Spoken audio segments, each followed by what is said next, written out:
Do you have group counseling in your facility?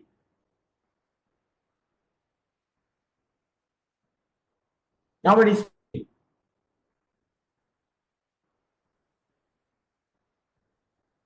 Hello? I've never had group counseling exist in Myanmar. Okay. Okay. Okay. So you have group counseling.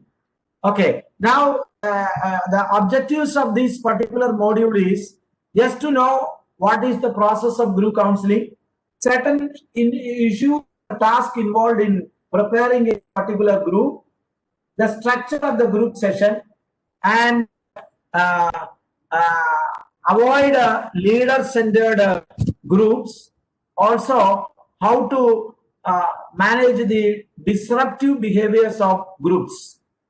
Disruptive behaviors means in a group you may have different types of personalities, people with various behavioral, attitudinal changes. Their behavior may be different, their personality style may be different. Some may be violent, some may be very calm, some may be not participating, some may be purposefully becoming violent. So, how do you manage when you have a person, such a person who is violent, who does not follow the rules of the group?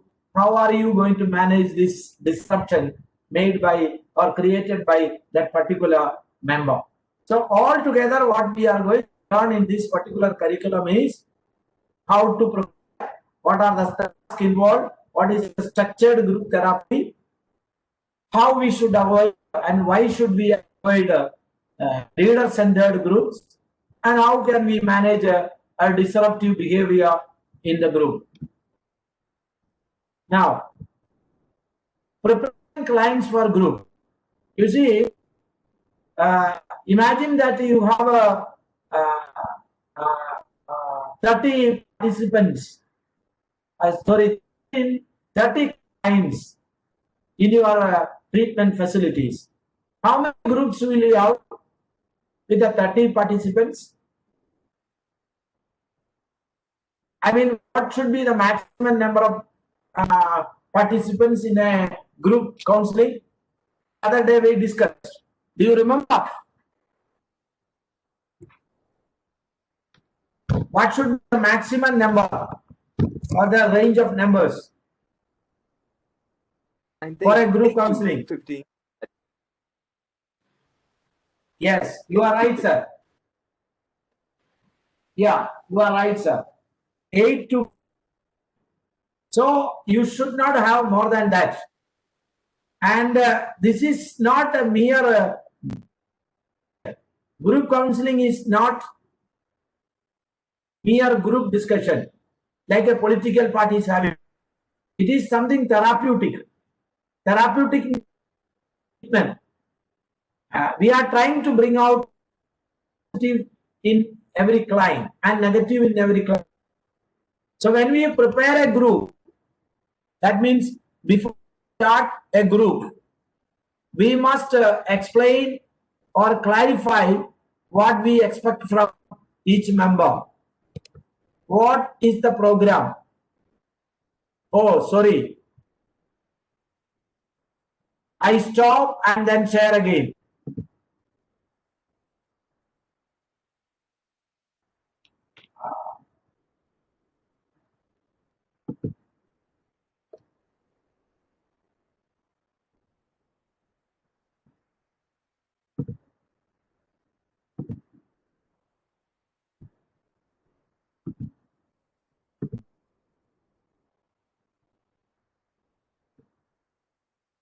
Slides? No. No. Okay, just give me one second.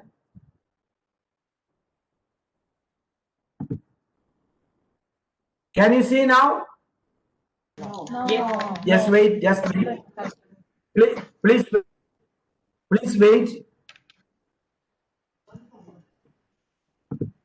Let me stop and then share again.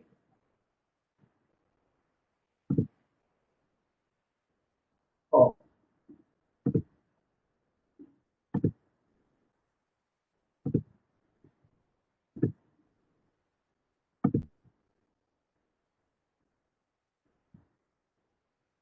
Now, can you see? Yes. Okay. Thank you. Thank you. So you prepare the group. It means before you start the program, the counseling, group counseling, you have to explain clients about what is happening, what do you expect from them, what are the advantages of group therapy, what are the misconceptions about group counseling. Because the clients who are participating in the group counseling should not mistake it for just discussion. As I said, it is not a group discussion. It is a therapeutic group facilitation. It's a kind of treatment that is we are providing. Not that the clients just come and sit together, do something and then discuss and go. No. It is a therapeutic thing. So that you have to explain. And what they do, what they should not do. What are their roles? All these things should be explained to the clients before you start the session. That is what is called a pre-preparation groups. And then you must also assess each client, their needs, their preferences, stages of motivation, stages of recovery, their personality, all these things you must assess. You must also assess the program resources, what your facility has. Also think about the nature of the group. So before you start the program, some sort of assessing and matching the group should be done. Which group belongs to which person belongs to which group? What type of group you should have? What are the needs of the client? In which stage of recovery, in which stage of they are in? All these things need to be assessed. Then accordingly you should form a group. Some special considerations from the general consideration of the nature sources of the group, sender. Other special considerations are you must check clients who are having co-occurring disorders. Co-occurring mental disorders curriculum that is yesterday Dr. Shivakumar might have taught you. I'm sure you remember. Do you remember some of the co-occurring mental disorders? Can you just say what are they? Hello? Depression, anxiety, schizophrenia, personality disorder. Okay. Okay. So what is this bipolar BPAD? Any idea? Sorry? I'm sure you did it yesterday. Bipolar. Yes. Bipolar disorder, BPAD, bipolar disorder. Yes. Yeah, what is that?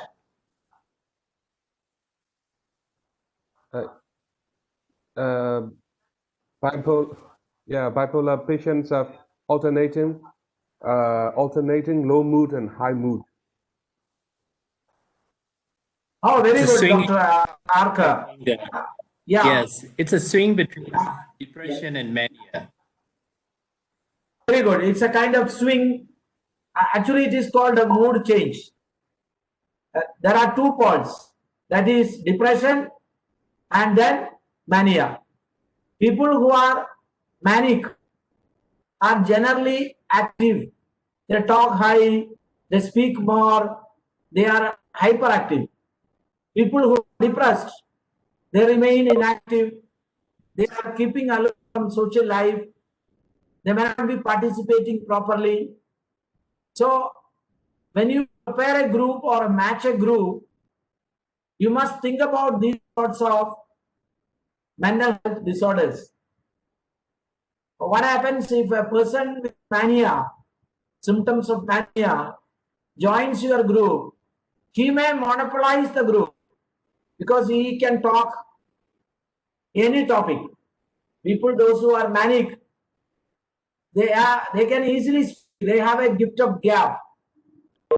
This gift of gab means ability to speak nicely or fluently is one of the specialties of people with manic symptoms. So in the group, they may take over the group leadership from you.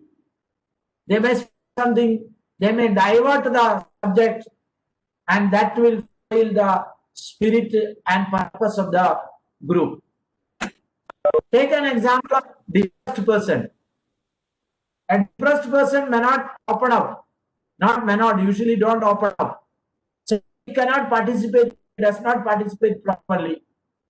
He needs a lot of things, lot of boosts, lot of from the group members as well as the therapist. So all these need to be considered while forming the group. Then also you should be able to check people with personality disorders. They may break the boundaries. They may behave very differently. They may show antisocial personalities. Sorts of personal encroachment takes place. So you have to restrict all these things, and you have to plan accordingly or prepare accordingly a group. Always every group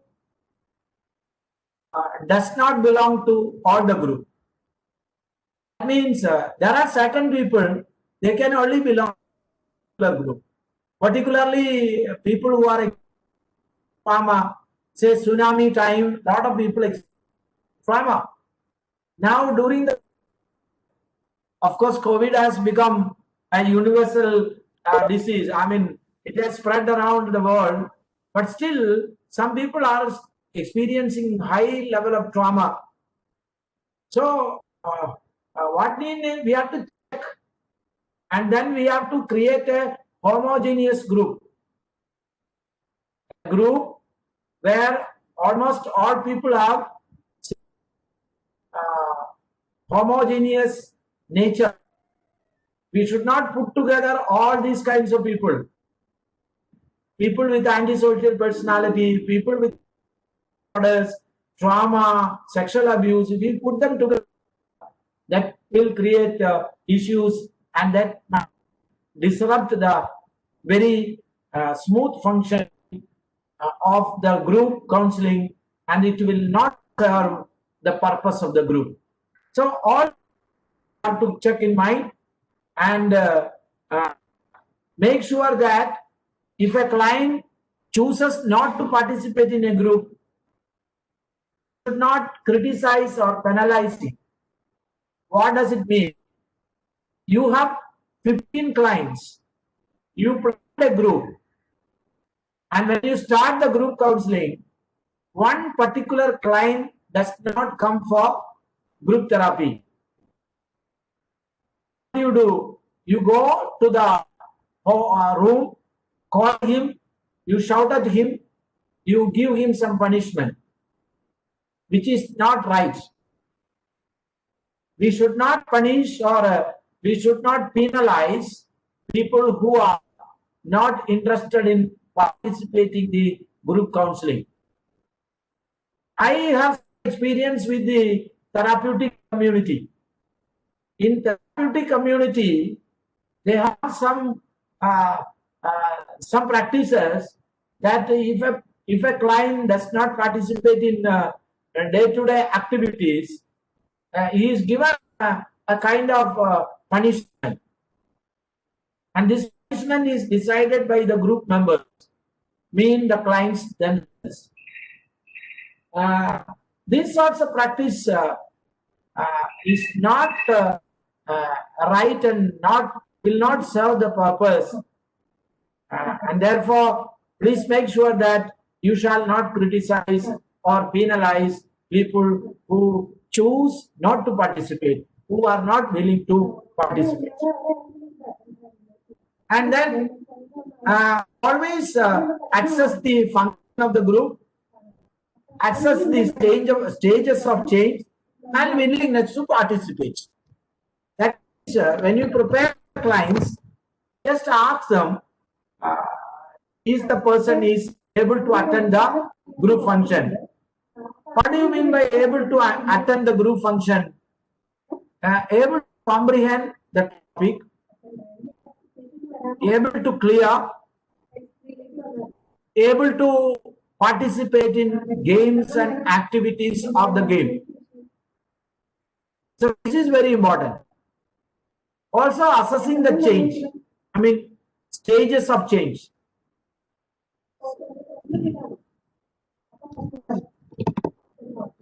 The stages of change.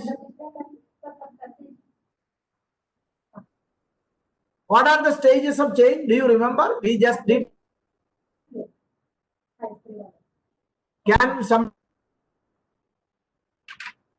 We just did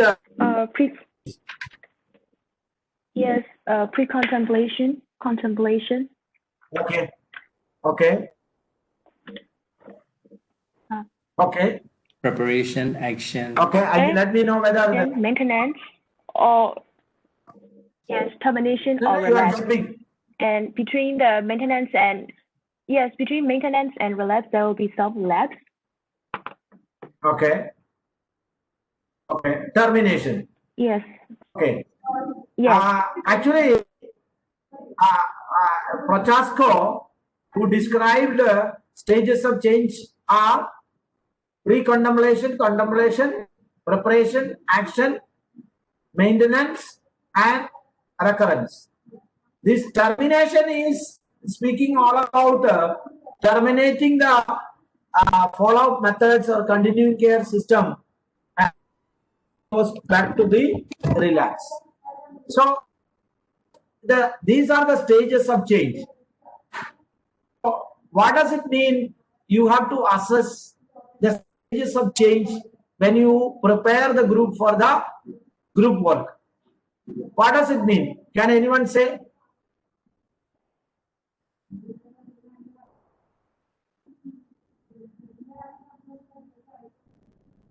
What does it mean? Purpose of assessing stage of change.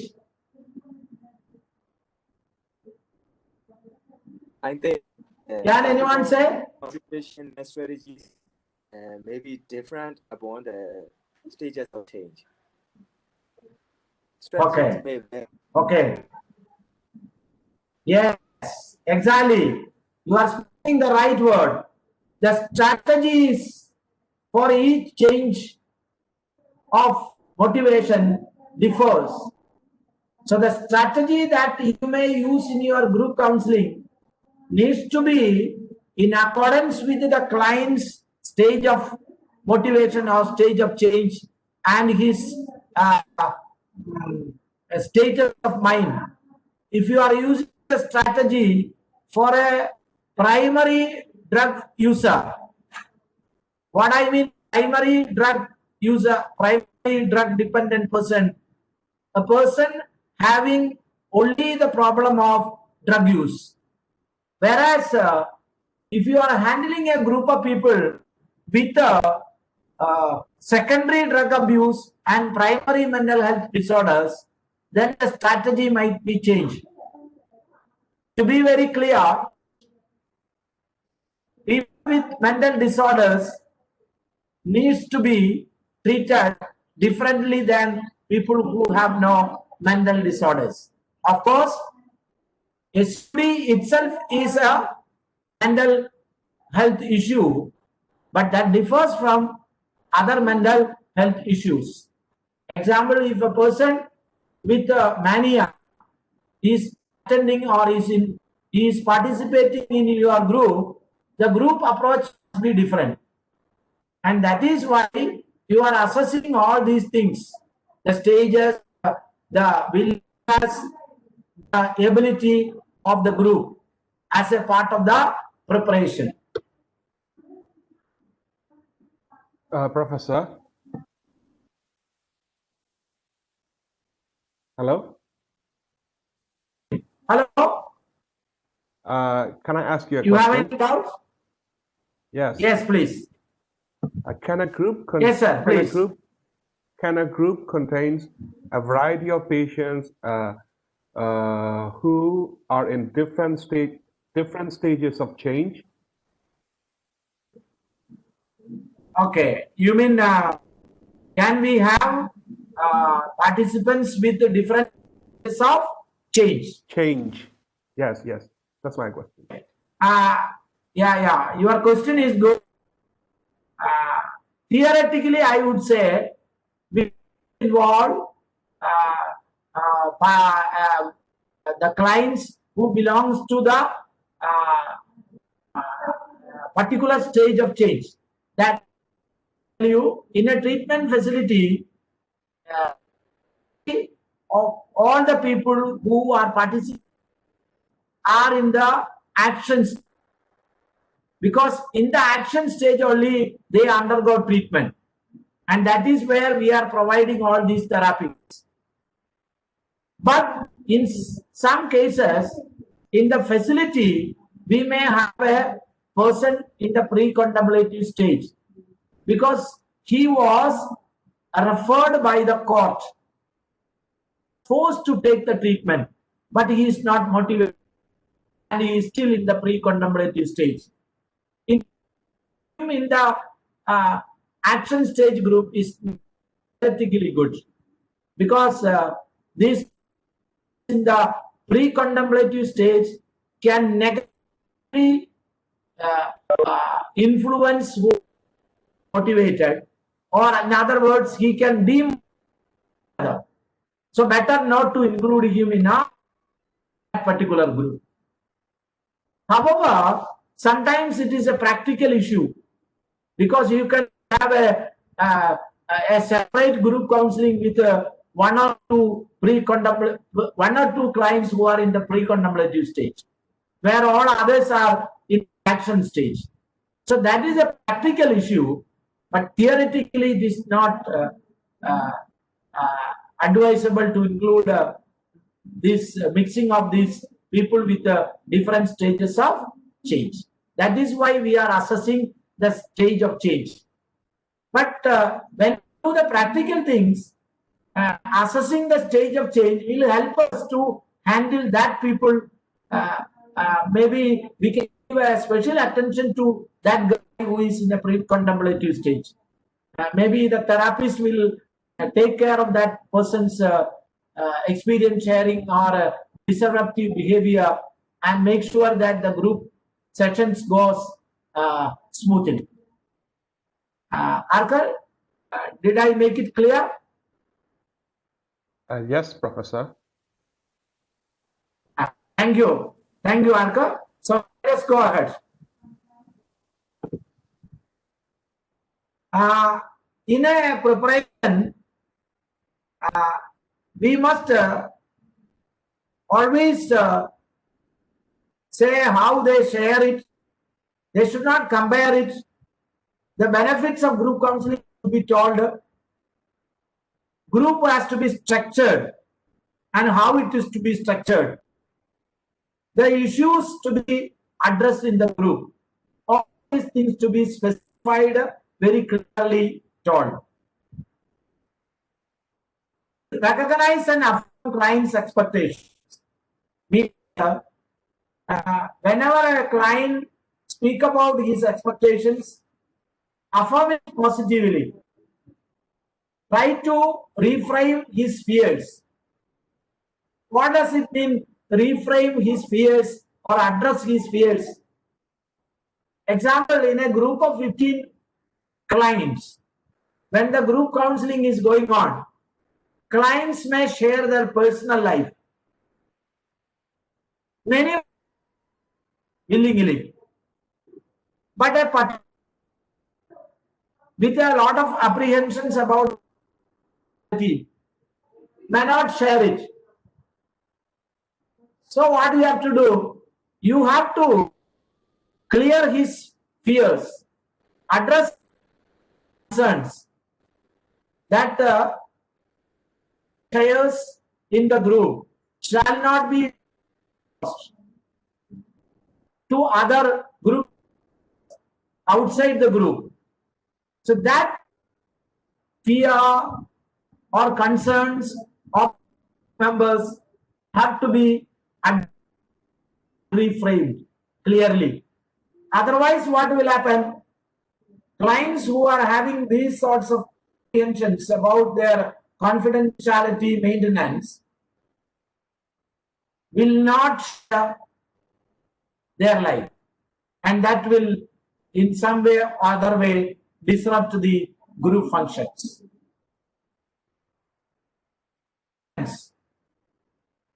When you prepare the agreements about what are the requirements about confidentiality, physical contact.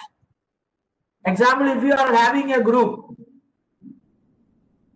one client can touch the other, him can kiss him, or made very clear. And use of such that when they come for group counseling, they should not have things. Particularly when you do group counseling for outpatients. And of course, what is important is punctuality of the counselor. That should also be an agreement. The counselor should give a commitment that he comes or maintains, keeps punctuality. Punctuality means timing. Goals of preparation. These goals also should be clearly explained to the client. What are the goals? Why should we do all these things? The information, instructions, everything should be clear. Another goal is every client, when they go for a group counseling, unlike the individual counseling, may have some anxiety when they join the group. They may not get acceptance from the group. So clear their anxiety, help them understand the situations clearly, and help them overcome their initial anxiety. This is actually a group group discussion. We don't have time for that. Now what to do?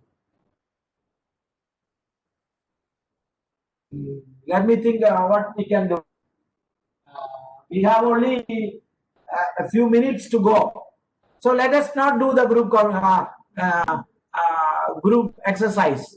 But I would tell you, please read these resource pages. Resource page 52, page number 261.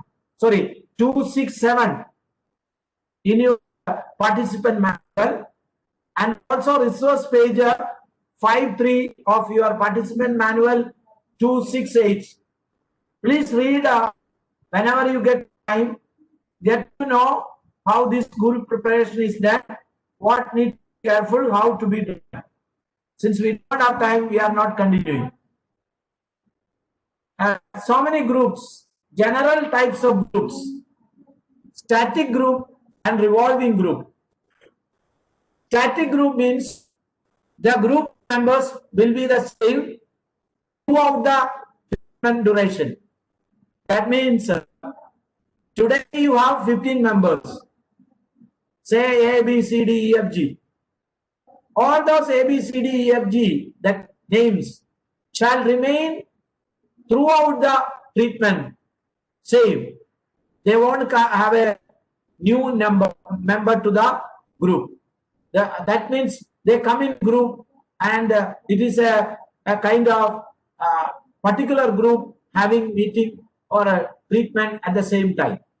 The revolving group means any person can come and join and go.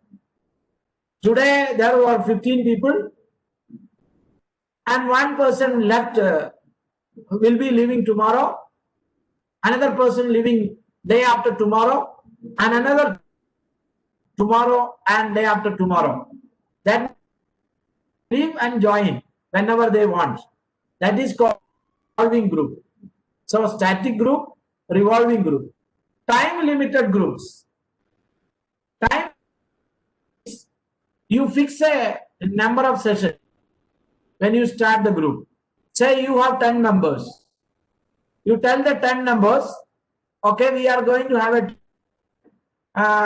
and this treatment period have 10 group counseling. So that is fixed. And there is a time limit. Ongoing group, what is called the programs.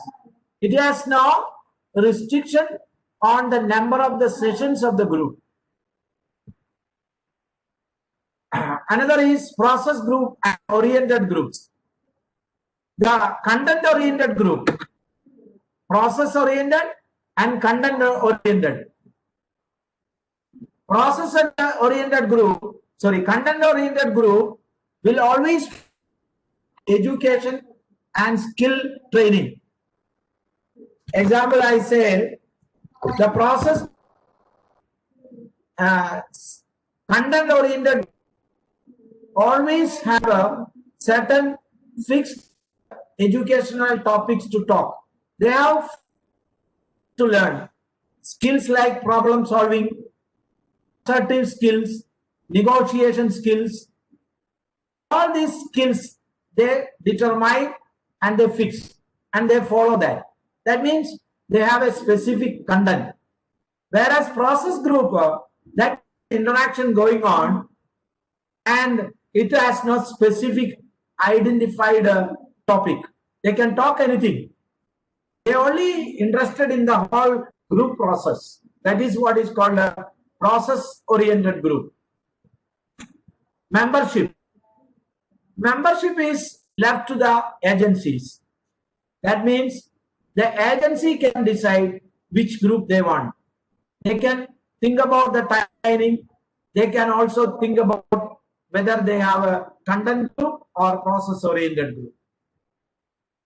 Phases of development. So far we discussed how do we prepare, what are the types of group, and what we should do, what are the rules, etc.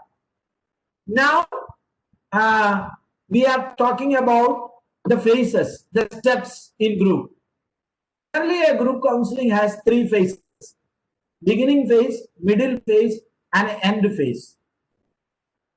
I'm just looking at time. How much time do you have for break? Before we break, Chit, Anida? Yes, please wait. Yeah, please check. Please check and tell me when you want to break. Okay? Right. It's 3:15 Thailand time.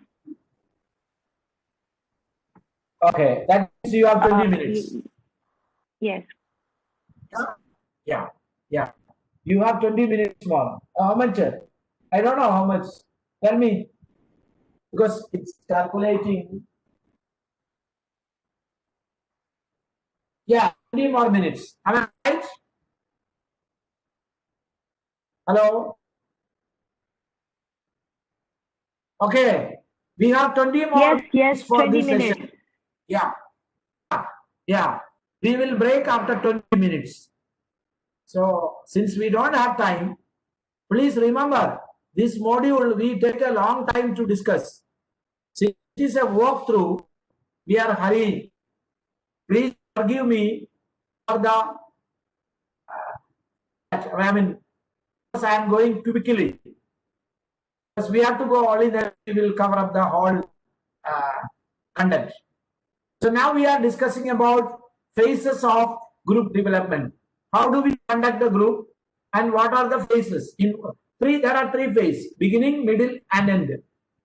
The middle phase, what we do is, we discuss, we introduce the facilitators, the members, establish group rules, agreement, check the environment, and start the group work.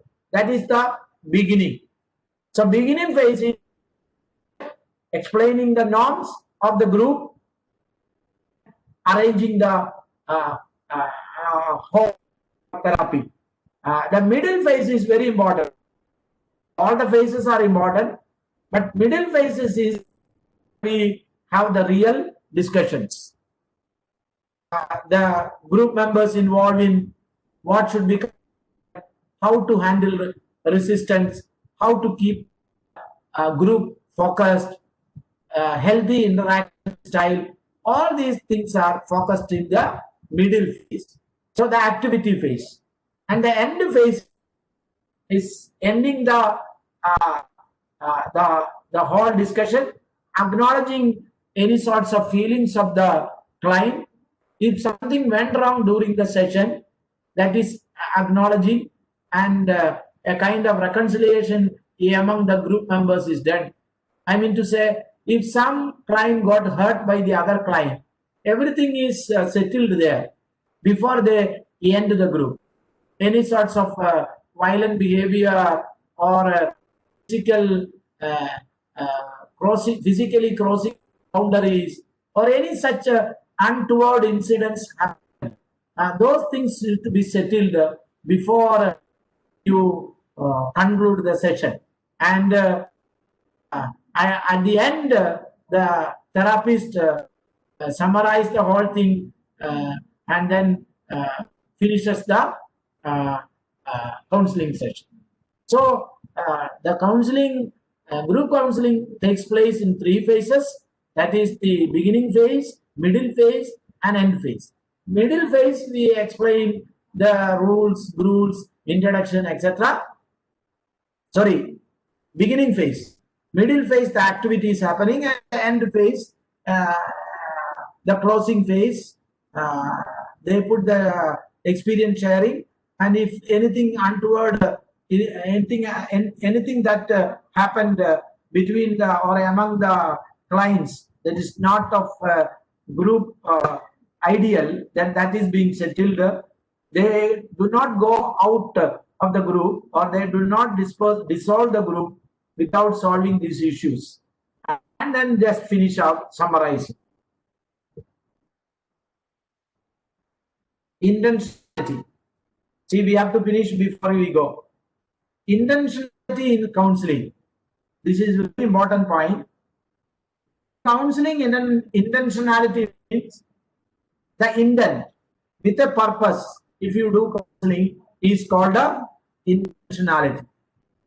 Means when you do counseling, you must have a clear, specific intention in your mind, specific strategies and direction in your mind. That is what is called a intentionality. Structure a group. How do you structure a group? Structuring group is the facilitator, the therapist must make sure that whatever does or whatever being discussed is clear and maintained confidential. Expect from the group members in the session is clear to the group members. The beginning and ending rituals are established. That means, how do you start? How do you end? All these things should be clearly told. That is how the structuring the group session. How do you structure? When you start the group, there is an opening, there is check-in. That means the clients come in, review group norms and rules. You say what is group norms and rules. Start doing the work. What is homework, and then closing. These are the things that need to be adhered with in the group discussions. Greet. What do you do? Welcoming, greeting each other. good morning, every members. Start the session, and each member shares it. Messages are sent clear. All these things start in the morning. You introduce open ritual, all these things you do. They come in, whether they check whether they have done and whether they feel good or not. This is what is called active work. The heart of the is the real discussion is going on. Then summarize and give homework. At the end, you summarize. Every individual is given homework. Whatever good work they have done, that is affirmed. Say a participant really share and he was very active, you affirm that and you conclude the sessions. That is the closing. Before you close, you must make sure that if any members want to add on something and you ask whether they learned anything, is there anything way? I mean, did they learn anything from their group? All these things should be discussed as a ritual of closing. Leader-centered groups. What is this leader-centered? Leader-centered group means who always lead group. Actually, in group counseling, there is no leader. Leader-centered group is psychoeducation, because it has no chance for the clients to share and discuss and express their opinion freely. It's like it could be non-counseling, but it cannot be. So the leader-centered is something of a psycho-educational group where the leader is the main person. Group facilitation differs from that leader-centered. Group facilitation, the group or the leader is only supporting the group for the process or giving a direction. That's all. Avoid what are the things that we should avoid. Turn questions back on the group. Ask group member to direct comment to another group member. Don't always be on one to break silence. Ask the group to comment on the process. These things you should be avoiding while doing group counseling. Another thing that group counseling you should do is you must help the participants to support each stages of group, means what is happening in the group. Teach specific skills like communication skills. Get the support of the each group members. Don't rush like now I am rushing towards. Don't go fast. Take your own time and give the clients time to express and be participatory. Emotional intelligence. What happens to emotional intelligence?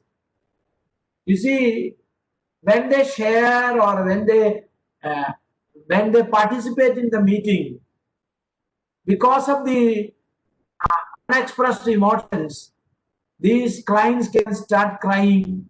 They become a little bit hysterical, and they express their emotions which they cannot contain properly. So that can have an effect on the other group members. This person may have these sorts of while sharing their own personal experience. Example, I share my personal experience about my girlfriend beating me. You see? So I may start crying because I had a very frightening time with my girlfriend. So this has to be very seriously considered, and the therapist might take care of this issue of group members. counter emotional contagion, protect individuals, protect boundaries, regulate knowledge. If you have a person who suddenly becomes so emotional in your group, he's not in order to make sure that he's not hurt, then you should do all these things. You should be very clear. They don't cross the boundaries. Also regulate the emotion. Means tell them that they can express things well, but they also need to take care of their emotions and give support if they are really that excessiveness of emotions. So all these things for protecting the individual, we have to help them do these things. And then boundaries you have to clarify. Group member can share what is his responsibility, how it has to be shared. All these things should be discussed in the group. Emotionality at the levels means keep emotionality at a level that enables the work in the group to continue. An example you see, we have been expressing some intense feeling here today.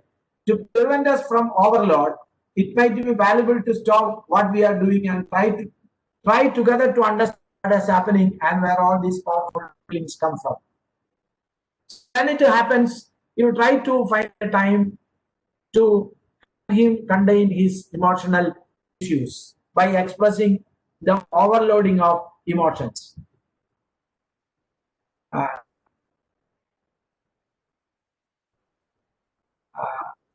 All these you have to check in your resource pages and read how you handle unhealthy interactions, conflicts, displaced anger. All these things you can discuss in your group. I think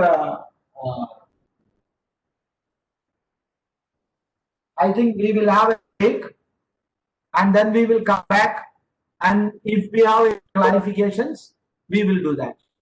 Is that okay? We will break, come after 15 minutes, and we will continue the clarification of this module, and then we will start on psychoeducation, the last module for today. Is that okay? Is that okay? Okay, Yes, Professor. yeah, please. Yes, please break. Have your cup of tea. Thank you.